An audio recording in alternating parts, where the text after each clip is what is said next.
과거 뉴스 속 오늘은 어떤 일이 있었을까요? 영상으로 떠나는 라떼 뉴스 여행. 영상실로 오늘 N. 안녕하세요. 아나운서 조진영. 안녕하세요. 아나운서 조혜진입니다. 아, 예진 씨. 네. 너무 기다렸어요. 저도 너무 기다렸어요.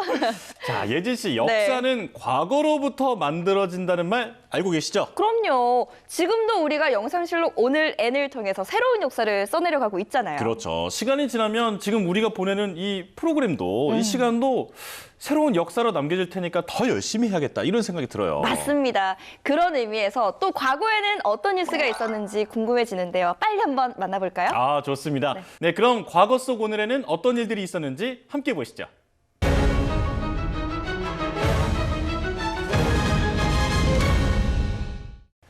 (2006년 2월 26일) 전국 민주노동조합 총연맹은 불법 파견 근로자의 정규직 전환 이행을 요구하고 나섰습니다.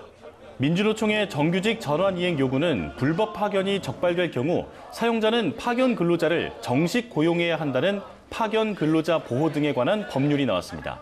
그리고 2006년 2월 27일 열린우리당과 한나라당 소속 의원들만 참석한 가운데 회의가 진행됐는데요. 기간제 및 단시간제 근로자 보호법, 파견 근로자 보호법, 노동위원회법 개정안 등 비정규직 관련 3개 법안이 시작 30분 만인 오후 9시쯤에 처리됐습니다. 와, 그러니까 국회에서 비정규직을 위한 법안이 통과가 된 거네요. 맞아요. 우리 사회에서 비정규직으로 일하고 있는 분들이 굉장히 많은데 이런 법안 통과는 참 다행이라고 볼 수 있겠죠. 네. 특히나 임금, 그 밖의 근로 조건으로 돼 있어서 모호하다는 평가를 들었던 그 전에 비정규직에 대한 차별 금지의 범위를 법규로 한층 구체화했다는 데 의미가 있기도 합니다. 정규직과 비정규직의 차별을 금지한다는 내용이 이미 포괄적으로 명시돼 있었기 때문에 법이 통과되기 전과 비교해서 근본적으로 달라진 것은 없었는데요. 하지만 해당 항목이 법에 구체적으로 나열되면서 현장에서 차별을 시정하겠다는 정부 당국의 의지가 강해졌습니다. 아, 이런 뉴스를 보면요. 누구나 그 부당한 대우를 받지 않도록 앞으로도 좀 좋은 법안이 계속 나왔으면 좋겠다. 이런 생각이 드네요. 네. 자, 그럼 이번엔 1933년으로 가보겠습니다. 1933년 2월 27일 베를린의 독일 국회의사당에서 의문의 방화 사건이 발생했습니다. 불이 난 시각은 밤 9시. 화재는 소방차 100대가 출동하고도 자정이 지나서야 진압할 수 있었습니다. 아니, 국회의사당에 불이 나다니 엄청 큰 사고 아닌가요? 맞아요. 규모도 엄청나게 커서 진압하는데도 한참이 걸렸는데요. 이 당시에 히틀러가 총리로 임명된 지 얼마 안 된 시점이라서 누군가 반대하는 세력이 있었던 건 아닌가 이런 얘기가 나왔다고 해요. 그랬을 것 같아요. 현장에서 체포된 24세의 네덜란드 출신 공산당원이 자신의 단독 범행이라고 자백했는데요. 한 달 전인 1월 30일에 대통령 힌덴부르크가 오스트리아 출신의 선동가 아돌프 히틀러를 총리로 지명해 독일에는 제3제국이라 불리게 된 나치스 체제가 막 출범했기 때문이었는데요. 근데 이 방화 사건으로 인해서 독일에서도 여러 가지 변화가 있었을 것 같거든요. 큰 변화가 있었습니다. 오. 개인의 자유, 사유재산과 우편통신의 비밀, 그리고 언론의 자유에 대한 헌법적 보장이 일시 중지됐습니다. 또 공산주의자들의 신문은 선거 때까지 폐간됐으며 의심스러운 공산주의자들의 회합 장소는 폐쇄됐습니다.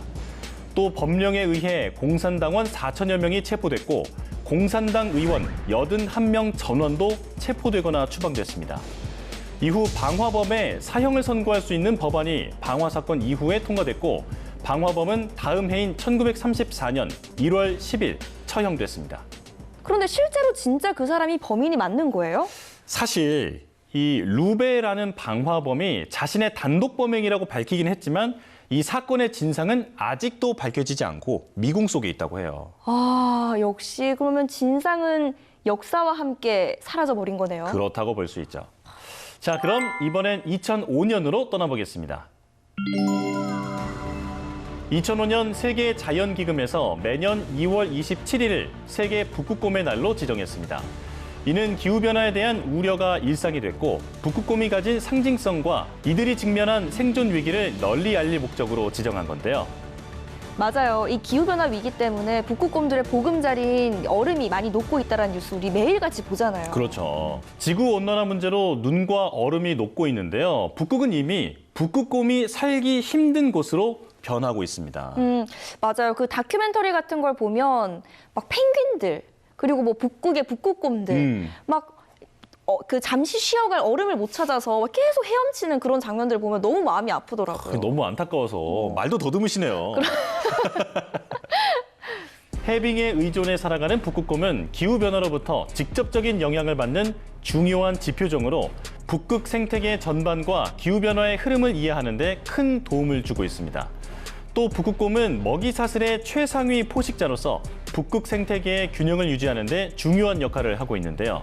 세계자연기금과 세계자연보호연맹은 북극곰의 위기가 북극 해양 생태계의 또 다른 문제를 파악하는 신호일 수 있다고 판단했습니다. 사실 이 북극곰들의 위기는 우리 인간이 초래한 거라고 볼 수가 있겠죠. 맞아요.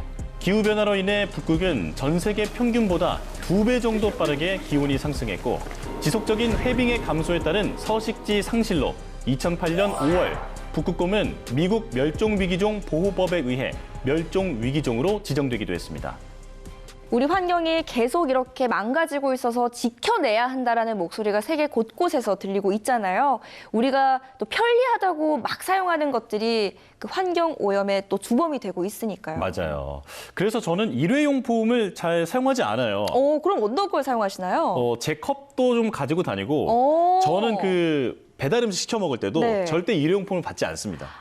더 좋은 방법이네요. 갑자기 좀 칭찬 좀 받아야 될 것 같아요. 그러니까요. 칭찬해. 자, 이 밖에도 과거 속 2월 27일에는 1982년 중국의 헌법 개정 작업 추진, 1991년에는 미국 등 다국적군의 쿠웨이트시 탈환이 있었고요. 1995년 한국과 안도라 국교 수립, 2006년에는 제20회 토리노 동계올림픽 폐막 등 다양한 일이 있었습니다. 자, 저희가 오늘 이렇게 과거 뉴스를 하나씩 살펴봤는데요. 영상실록으로 만나본 오늘의 과거, 여러분은 어떠셨나요? 그럼 다음 시간 더 알찬 오늘의 뉴스로 만나요.